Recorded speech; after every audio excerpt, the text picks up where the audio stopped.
10 वर्षात 152 पेपरफुटीच्या घटना घडल्या, एकाही दोषीवर कारवाई नाही। मोदींनी विद्यार्थ्यांची माफी मागावी, धर्मेंद्र प्रधानांचा राजीनामा घ्यावा, राहुल गांधींची मागणी।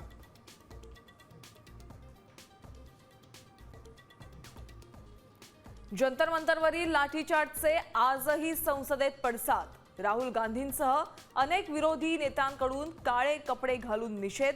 आधी प्रधानांचा राजीनामा, मगच चर्चा। काँग्रेस ठाम।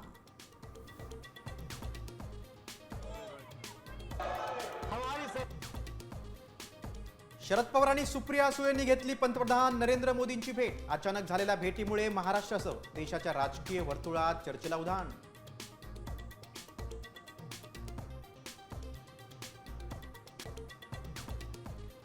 शिक्षण मंत्री धर्मेंद्र प्रधान यांचा राजीनामा घेतल्याशिवाय जंतर मंतर सोडणार नाही। कॉकरोच जनता पार्टी भूमिकेवर ठाम। फिर से पुलिस वाले हम लोगों के पास।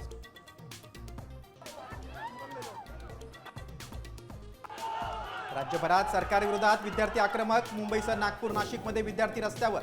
आम्हाला न्याय द्या, सरकारकडे मागणी। सोशल मीडिया, इंस्टाग्राम यासारख्या ठिकाणी तर या ठिकाणी जे आहे आंदोलक जे आहे ते